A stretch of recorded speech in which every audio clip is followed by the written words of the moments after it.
जी, मेरा नाम ज़ैन मोमिन है। मैं सिर्फ 10 मिनट आप लोगों को चाहूँगा, एक अहम मैसेज देना है जी। मैं आपको मैसेज देने के लिए आया हूँ। देखिए जी, कोरोना वायरस जो दौरान था, उस टाइम जी, जो मैं एक सोशल वर्कर हूँ, जब मैं देख रहा था जो लॉकडाउन लगा था, आपको मालूम है पूरे शहरों में खाने की कमी हो गई थी। अगर एक महीना भी लॉकडाउन बढ़ता ना तो पूरे शहरों में खाना नहीं मिलता। आपको मालूम है, क्योंकि जो किसान होते हैं उनको सप्लाई फर्टिलाइज़र और बीज वगैरह चाहिए होता है, तो वो भी नहीं मिल रहा था, कारोबार बंद था। और किसान अगर ज़मीन से कोई चीज़ शहर में बेचना चाहे तो भी गाड़ियाँ नहीं आ पा रही थी, क्योंकि कारोबार बंद था कोरोना वायरस की वजह से, ठीक है, बीमारी की वजह से, ठीक है ना जी।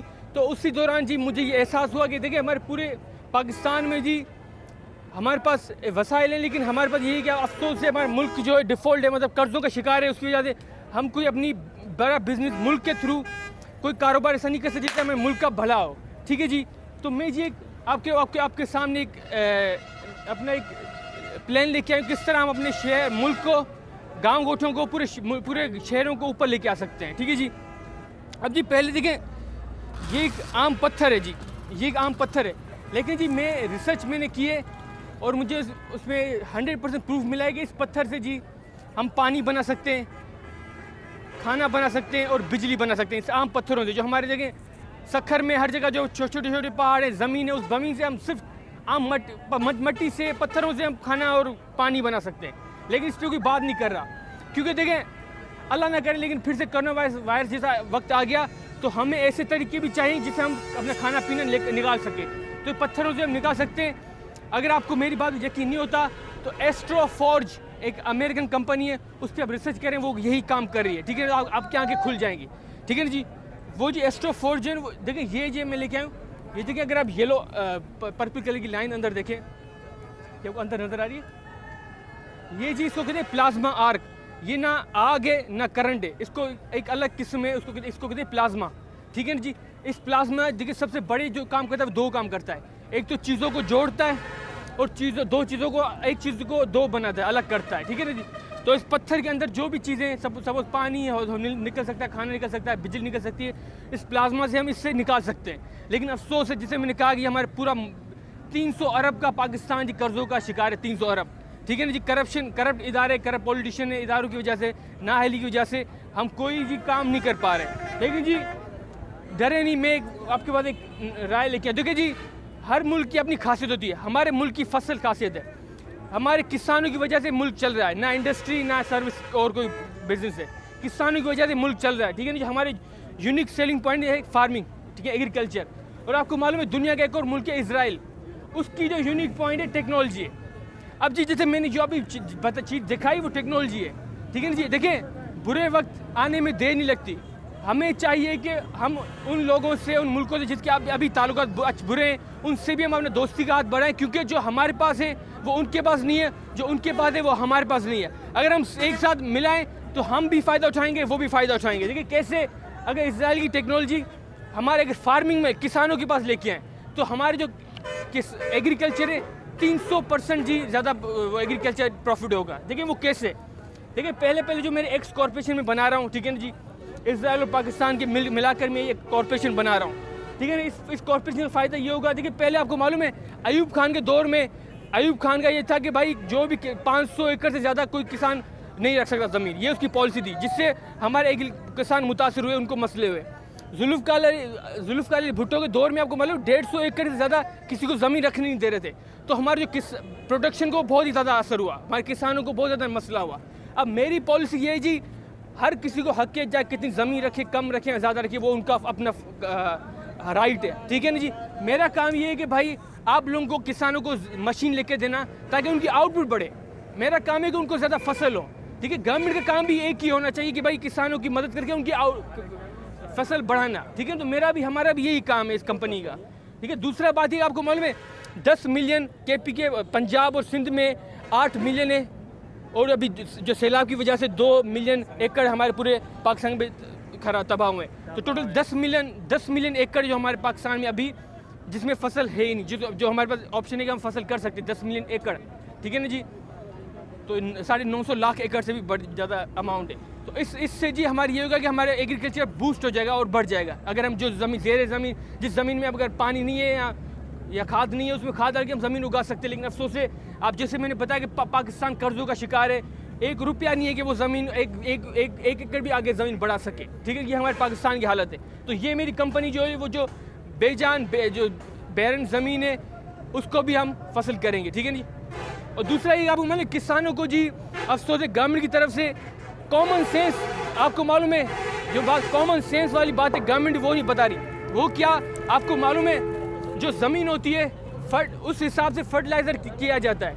आपको मालूम है जैसे अगर नमक की कमी ज़्यादा है कम है ज़मीन में, या उसमें सिम ज़्यादा है कम है, ठीक है जी, सॉइल मैटर ज़्यादा है कम है, और इलेक्ट्रिक कंडक्टिविटी ज़्यादा कम है, तो उस हिसाब से आप फर्टिलाइज़र करोगे। ठीक है, लेकिन अफसोस है गवर्नमेंट किसानों को ये नहीं बताती, लाखों रुपए किसान फर्टिलाइज़र को ज़ाया करते हैं, हद से ज़्यादा फर्टिलाइज़र या कम कर लेते हैं, जिसकी वजह से उनके किसान को एग्रीकल्चर में बहुत ही ज़्यादा मसला होता है। मतलब 60% 50% जो एग्रीकल्चर है सिर्फ किसानों को बता दें कि भाई इस ज़मीन में इतना फर्टिलाइज़र करेंगे तो हमारी 50-40% ज़मीन बढ़ सकती है, लेकिन गवर्नमेंट ये नहीं बता रही। तो मेरी कंपनी ये काम करेगी, किसानों को एजुकेट करेगी पूरे पाकिस्तान के, ताकि वो फसल बढ़ा सके। आपको मालूम है जी, पानी जी सबसे अहम होता है किस फसल में, पानी की बजाय फसल नहीं हो सकती। हमारे जी खुले हुए नाले, पूरे पाकिस्तान में खुले हुए नाले, आपको मालूम है हमारे पाकिस्तान में धूप ज़्यादा है, खुले हुए नाले होते हैं, वो या तो पानी ज़मीन में चला जाता है या वो इवापोरेट हो जाता है, भाप बन जाता है ज़्यादातर पानी। मेरा ये प्लानिंग अंडरग्राउंड हमें कंक्रीट नाले बनाएंगे जो वाटर प्रूफ हो, ज़्यादा पानी लीक ना हो, अंडरग्राउंड पानी जाएगा ज़मीनों में।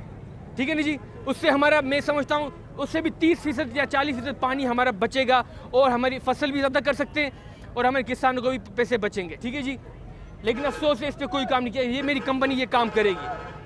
और जी ड्रिप इरिगेशन, जगह ड्रिप इरिगेशन होती है कि फसल को एक बूंद बूंद की तरह एक टेक्नोलॉजी होती है, वो फसल को आहिस्ता पानी देती है, बजाय कि सारा पानी एक बार दे देना। उससे जी पौधा भी अच्छा होता है, लेकिन अफसोस है ये मशीन है, ये टेक्नोलॉजी है। जैसे मैंने कहा कि पाकिस्तान में पैसे नहीं है कि टेक्नोलॉजी ले सके, किसानों को ये दे सके। तो जी मेरी ये कंपनी किसानों को ये मशीन देगी, ड्रिप इरिगेशन, जिससे कम पानी में हम ज़्यादा फसल कर सकते हैं। ठीक है जी, मशीन की जी बात करें, आपको मालूम है एक कंबाइन होता है HD5OR ड्रेपर X9105 कंबाइन, ये एक कंबाइन की एक मशीन है, कंबाइन जिसको कहते हैं। उससे ये क्या होता है कि अगर 300 लोग 300 एकड़ एक दिन में अगर वो फसल को काटते हैं, ये मशीन एक मशीन 300 एकड़ एक दिन में काट देगी। तो मैंने 350 लोग एक तरफ, ये एक मशीन एक तरफ। ठीक है ना जी, तो ये होगा, इस मशीन से हम ज़्यादा फसल जल्दी भी काट सकते हैं, जल्दी बीज दे सकते हैं, उससे किसान का वक्त बचेगा और जल्दी फसल निकलेगी, तो खराब होने के चांसेस भी बहुत कम हो जाएंगे। तो मैं समझता हूँ इससे भी हमें बहुत ज़्यादा फीसद हमारे किसानों को फ़ायदा होगा, फसल अच्छी फसल मिलेगी। सर एक मिनट, ठीक है जी। लेकिन और आपका सवाल होगा कि बाकी जो लोग हैं वो कहाँ जाएंगे। देखिए जी, मेरे उन जो लोग, इस मशीन आएगी, जो बेरोज़गार लोग होंगे उनके लिए जी मेरा अपना प्लान है। उनको जी अभी जो लिविंग स्टैंडर्ड भी बहुत ही बेकार है जी हमारे पूरे लोगों के, मेरा जी प्लान है कि जो लोग भी मशीन आने से जो उनकी नौकरी चली जाएगी, उन सबको मैं एक अलग है कि हम उसको स्कीम बनाएंगे, एक अलग टाउन बनाएंगे, शहर बनाएंगे, वहाँ पे बिल्डिंग बनाएंगे, उन लोगों को वहाँ लेके जाएंगे, अच्छी तालीम देंगे। ठीक है ना, उनको बेहतर बनाएंगे, बजाय कि देखें वो जो ज़मीन में जो लोग काम करें उनका कोई मुस्तकबिल नहीं है, बच्चों का अपना, उनका 6 महीने काम करते, 6 महीने भीख मांगते हैं शहरों में। ठीक है जी, हम उनको अच्छी ज़िंदगी देंगे। ठीक है जी, ये मेरी कंपनी का काम है। ठीक है, ये करेंगे। उसके बाद जी अगर हम कहेंगे,